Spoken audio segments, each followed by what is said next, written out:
Friends, तो आज हम एक्सप्लेन करने वाले हैं एक बहुत ही शानदार मूवी। तो चलिए शुरू करते हैं। कहानी की शुरुआत में हमें रिचा नाम की एक लड़की को दिखाया जाता है जिसे डांस करने का बहुत ही शौक था। रिचा का सपना होता है कि वो आगे चलकर अपनी खुद की एक डांस एकेडमी खोले, मगर रिचा के मम्मी पापा जल्दी से जल्दी उसकी शादी करवाना चाहते थे। उन्होंने तो रिचा के लिए रिश्ता देखना भी शुरू कर दिया था। कुछ दिनों बाद ही दिवाकर नाम का डॉक्टर रिश्ता लेकर रिचा के घर आया हुआ था। अब रिचा और दिवाकर अकेले में बात करने जाते हैं, जहां रिचा को दिवाकर बहुत पसंद आता है और ये दोनों एक दूसरे को मन ही मन पसंद कर चुके थे। अब ये दोनों शादी के लिए हाँ कर देते हैं। अब रिचा की शादी हो चुकी थी। ससुराल में रिचा ये नोटिस करती है कि घर में मिक्सी होने के बावजूद उसकी सास सिलबट्टे पर चटनी पीसा करती थी। साथ ही उन्हें खाना बनाने का बहुत ज्यादा शौक था। यहाँ तक कि इतने पैसे वाले होने के बावजूद उनके घर में कोई भी नौकर चाकर नहीं थे। पूरे घर की जिम्मेदारी दिवाकर की माँ ही संभालती थी। अब यही सारी जिम्मेदारी रिचा के कंधों पर आ चुकी थी। अब शादी के सारे फंक्शन खत्म हो जाते हैं, जहाँ रिचा और दिवाकर की आज फर्स्ट नाइट थी। रिचा के मन में दिवाकर को लेकर बहुत सारी उम्मीदें थी, जो हर लड़की के मन में होती है कि उसका हस्बैंड आएगा, उससे प्यार भरी बातें करेगा। मगर जब दिवाकर आता है तो ऐसा कुछ भी नहीं होता। जहाँ दिवाकर आकर सीधा रिचा के साथ इंटीमेट होने लगता है, मगर रिचा भी झिझक की वजह से कुछ बोल नहीं पाती, क्योंकि वो अभी नई नई थी।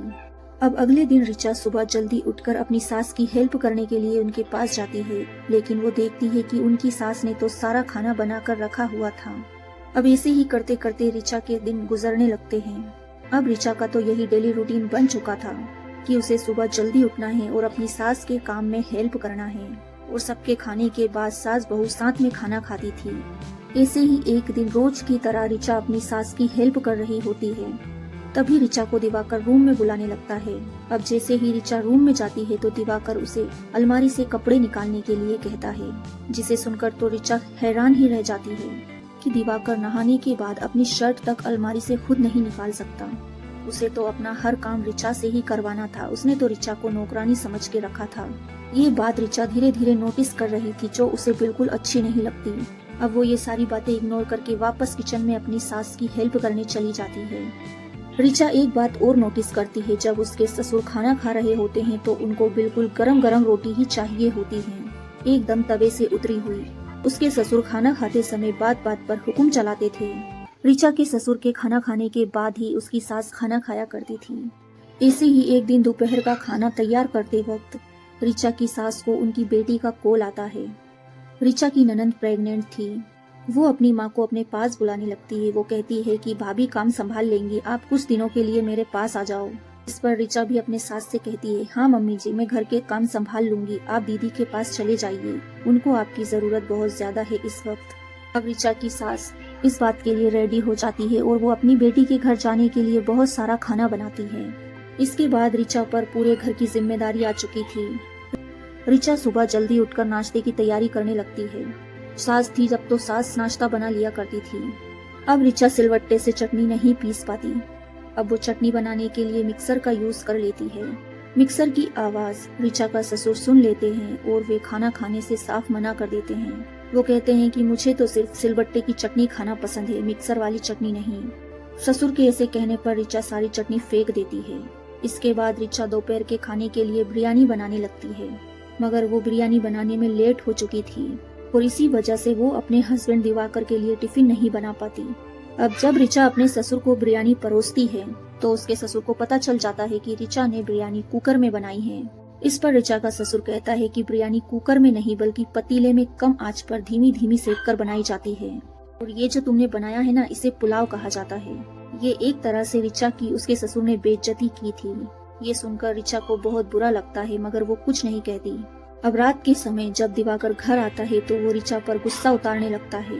वो कहता है कि आज तुमने मेरे लिए टिफिन क्यों नहीं भेजा, आज मैंने अपना पूरा दिन कॉफी पीकर ही निकाला है। साथ ही दिवाकर रिचा को तुरंत ही गरम रोटी के साथ खाना परोसने के लिए कहता है। इसके बाद हम देखते हैं कि दिवाकर हर 1-2 हफ्ते में रिचा के साथ इंटीमेट हुआ करता था, मगर उससे कोई रोमांस भरी बातें नहीं करता था। ये सब बातें रिचा को बिल्कुल पसंद नहीं आ रही थी, क्योंकि रिचा चाहती थी कि उसका हस्बैंड उससे थोड़ी बहुत प्यार भरी बातें भी कर ले, मगर ऐसा तो कुछ नहीं होता। अब अगले दिन रिचा बिरयानी टाइम से बनाकर टिफिन बनाकर दिवाकर को भेज देती है। इसके बाद वो अपने ससुर को खाना परोसने लगती है। अब ऋचा उम्मीद लगा लेती है कि उसके खाने की तारीफ उसके ससुर जी आज जरूर करेंगे, मगर वे तो उसकी तारीफ बिल्कुल भी नहीं करते।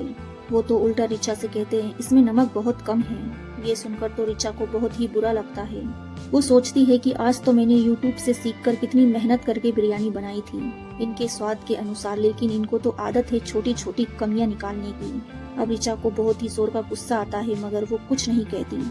ऐसे ही रात को दिवाकर घर आता है और वो ऋचा से कड़ी बनाने के लिए कहता है। इस पर ऋचा दिवाकर से कहती है कि सुबह मैंने बिरयानी ज्यादा बना ली थी, अब वो बच गई है तो उसका क्या करूं, हम उसी को खा लेते हैं। इस पर दिवाकर कहता है कि नहीं, मुझे कड़ी ही खाना है और तुम वही बनाओगी, और उस बिरयानी को तो तुम कुत्तों को खिला देना। इसके बाद ऋचा दिवाकर के लिए कड़ी बनाती है और गरम गरम रोटी सेक कर उसे खिलाती है। अब अगले ही दिन ऋचा के पीरियड शुरू हो चुके थे, जहां दिवाकर ऋचा को किचन में जाने से साफ मना कर देता है और वो कहता है कि 4-5 दिन तक तुम आराम कर लो। इसी बीच दिवाकर घर में एक काम वाली बाई को रख लेता है, जहां ऋचा 4-5 दिन आराम कर रही होती है।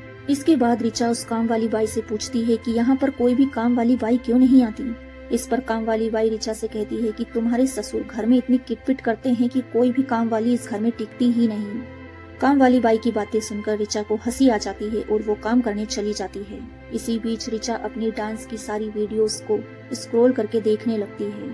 अब ऋचा ये डिसाइड कर लेती है कि अब वो एक डांस टीचर बनेगी। साथ ही वो सोचती है कि मैं इसकी परमिशन अपने ससुर से भी ले लूंगी। इधर दिवाकर और उसके पिता उस काम वाली बाई के हाथों का खाना खाकर ऊब चुके थे और वे बस यही चाहते थे कि जल्दी से ऋचा सही हो जाए और वो काम करने लग जाए। अब ऐसे ही 4-5 दिन बीत चुके थे। ऋचा के पीरियड खत्म हो चुके थे। इसके बाद ऋचा नहा धोकर फिर से काम करना शुरू कर देती है। आज ऋचा ने नाश्ते के साथ अपने ससुर के लिए कुछ मीठा भी बनाया था, ताकि वो उनसे अपने डांस टीचर बनने की इच्छा जाहिर कर सके। अब जब उसके ससुर और उसके हस्बैंड खाना खा रहे होते हैं तो ऋचा ससुर से पूछती है, मैं डांस टीचर बनना चाहती हूँ। इस पर दिवाकर कहता है कि तुम्हें काम करने की क्या जरूरत है, वैसे भी अब कुछ ही दिनों में तुम प्रेग्नेंट होने वाली हो। अगर तुम टीचर बन गई तो बच्चे को कौन संभालेगा और घर की जिम्मेदारियां कौन उठाएगा। इस पर दिवाकर के पिता भी दिवाकर की साइड लेते हुए कहते, हाँ तुम बिल्कुल सही कह रहे हो। दिवाकर अपनी वाइफ से कहता है कि तुम्हें अपने डांस क्लास के सपने को छोड़कर अपनी फैमिली पर ध्यान देना चाहिए। इसके बाद दिवाकर ऋचा से कहता है कि तुम किस तरह से कपड़े धोती हो, मेरे कपड़ों से बदबू आती है। तुम मशीन से कपड़े मत धोया करो क्योंकि उसमें पसीने की स्मेल रह जाती है। अपने हाथों से कपड़े अच्छे से धोया करो। अपने हस्बैंड की ये सब बातें सुनकर ऋचा को जोर का गुस्सा आता है, मगर फिर से वो कुछ नहीं कहती। गुस्से में ऋचा किचन में जाती है और अपना काम करने लगती है। इसी ही एक दिन ऋचा देखती है कि बर्तन में सिंक की पाइपलाइन टूट चुकी है और पाइप से बहुत ज्यादा पानी निकल रहा है। ऋचा दिवाकर से प्लम्बर को बुलाने के लिए कहती है, मगर दिवाकर तो ऋचा की बात को अनसुना कर देता है। अब दिवाकर के जाने के बाद ऋचा फिर से अपने ससुर से डांस टीचर बनने की इच्छा जाहिर करती है। वो कहती है कि मुझे इंटरव्यू देने जाना है, लेकिन उसका ससुर उसे डांस क्लास टीचर बनने के लिए साफ मना कर देता है। इसके बाद रात को ऋचा जैसे ही अपना काम खत्म करके रूम में पहुंचती है तो दिवाकर उसके साथ भूखे भेड़िए की तरह टूट पड़ता है। मगर इस बार तो ऋचा को जोर का गुस्सा आ जाता है और वो दिवाकर पर भी भड़क जाती है। वो कहती है कि तुम तो हर वक्त मेरे साथ इंटीमेट होना चाहते हो, तुम कभी भी मेरे साथ प्यार भरी बातें नहीं करते। मैं भी इंसान हूँ, मेरे अंदर भी फीलिंग्स है। उसकी ये बातें सुनकर दिवाकर ऋचा पर गुस्सा करने लगता है। वो कहता है कि पति पत्नी के बीच रोमांटिक बातें करने का टाइम कहाँ होता है और मुझे तुमसे 1 साल के अंदर अंदर बच्चा चाहिए। साथ ही दिवाकर ऋचा को फटकारते हुए कहता है कि तुम मुझसे रोमांटिक बातें करने के लिए तो ऐसे कह रही हो जैसे कि तुम पहले किसी रिश्ते में रह चुकी हो। उसकी ये बातें सुनकर ऋचा को बहुत बुरा लगता है और वो यहाँ कुछ भी नहीं कह पाती। इसके बाद दिवाकर ऋचा से कहता है कि मुझे तुम्हारे पास आना भी नहीं है क्योंकि तुम्हारी बॉडी से किचन की बदबू आती है। उसकी ऐसी बातें सुनकर तो ऋचा पूरी तरह से टूट चुकी थी क्योंकि उसकी सास यहाँ पर नहीं थी और इसी बीच इन बाप बेटों की सच्चाई ऋचा को पता चल रही थी। कुछ दिनों के बाद ऋचा के घर पर उसके ससुर के कुछ मेहमान आ जाते हैं। वे ऋचा से चाप बनाने के लिए कहते हैं। अब जैसे ही ऋचा वो चाप मेहमानों को खिलाती है, वो चाप खाने से साफ मना कर देते हैं। वो कहते हैं कि ये चाप तो बहुत बुरा लग रहा है और वे कहते हैं कि हमारा तो अब मीट खाने का मन है। अब ना चाहते हुए भी ऋचा को उनके लिए मीट बनाना पड़ता है। उन सब से ऋचा पूरी तरह से तंग हो चुकी थी क्योंकि उसने ऐसा माहौल कभी नहीं देखा था और ना ही सोचा था। अब पूरा दिन पूरी तरह से घर के कामों में ही निकल जाता था। वो अपने आप को तो बिल्कुल भी टाइम नहीं दे पा रही थी। साथ ही वो दिवाकर को एक ही बात बोल बोलकर थक चुकी थी कि किचन की पाइपलाइन टूट चुकी है, लेकिन हर बार दिवाकर कुछ न कुछ बहाना बना देता था। अब अगले दिन करवा चौथ का व्रत होता है, जहां ऋचा की बुआ सास भी घर पे आ चुकी थी। ऋचा की बुआ सास की तबीयत खराब थी, इसीलिए वो अपनी बुआ सास के लिए खाना बनाती है, साथ ही उन्हें दवा खाने के लिए कहती है। इस पर ऋचा की बुआ सास ही उस पर भड़क जाती है। वो कहती है कि आज मेरा फास्ट है और मैं खाना कैसे खा सकती हूँ। वो कहती है कि तुम आजकल की लड़कियों को उपवास का कोई अता पता ही नहीं है। अब उनकी डांट फटकार सुनने के बाद ऋचा उनसे बात करना कम कर देती है। अब रात के समय दिवाकर ऋचा के पास आता है और वो ऋचा से कहता है कि तुम्हें अपने मोबाइल से डांस की सारी वीडियोस डिलीट करनी होगी, मगर ऋचा अपनी डांस वीडियोस को डिलीट करने से साफ मना कर देती है। इसी बात पर दिवाकर ऋचा को घर से निकाल देने की धमकी देता है, मगर ऋचा फिर भी अपनी बात पर अडिग थी और वो दिवाकर से कहती है तुम्हें जो करना है कर लो, मैं ये वीडियोस डिलीट नहीं करूंगी। अब दिवाकर गुस्सा होकर वहाँ से चला जाता है। इसके बाद ये दोनों करवा चौथ का व्रत खोलते हैं। अगले दिन दिवाकर की बुआ भी अपने घर चली जाती है। कुछ दिनों के बाद ऋचा के ससुर का बर्थडे था, जहां इन लोगों ने बर्थडे पार्टी रखी थी। इस पार्टी में उनके घर पर बहुत सारे मेहमान आए हुए थे। अब दिवाकर ऋचा के पास आता है और उन सभी के लिए खाना बनाने के लिए कहता है, साथ ही वो उसे जल्दी से ड्रिंक सर्व करने के लिए भी कहता है। ये सीन देखकर तो ऐसा लग रहा था जैसे सच में ऋचा इस घर की नौकरानी हो। साथ ही दिवाकर ऋचा को डांटने लगता है क्योंकि उसने अभी तक अपनी डांस वीडियोस डिलीट नहीं की थी। गुस्से में आई ऋचा पाइपलाइन से बह रहे पानी को एक बाल्टी में भरती है और ड्रिंक कहकर सर्व कर देती है। अब ये बात जैसे ही दिवाकर को पता चलती है तो वो सबके सामने ऋचा को डांटने लगता है, मगर इस बार ऋचा के अंदर गुस्सा भरा पड़ा था। वो शांत नहीं बैठती। वो पाइपलाइन से बह रहे पानी को बाल्टी में भरती है और दिवाकर के मुंह पर सारे लोगों के सामने फेंकती है और चाबी लेकर अपने कार से घर आ जाती है। घर आकर ऋचा अपनी माँ को सारी बातें बताती है, जहाँ ऋचा की माँ कहती है कि बेटा ऐसा नहीं होता है, तुम्हें अपने ससुराल वालों से माफी मांगनी होगी। मगर तभी ऋचा का छोटा भाई वहाँ आ जाता है।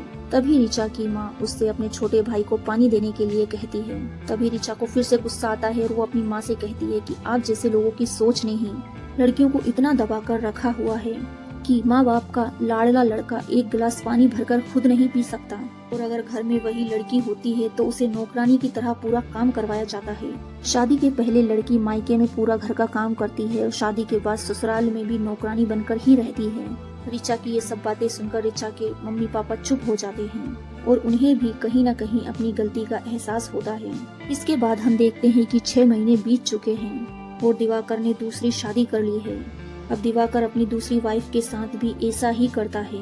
वहीं दूसरी तरफ ऋचा ने अपना सपना पूरा कर लिया था, साथ ही वो एक डांस एकेडमी चला रही होती है। इसी के साथ साथ ये शानदार मूवी खत्म होती है। मूवी कैसी लगी कमेंट्स में जरूर बताइए। Thanks for watching.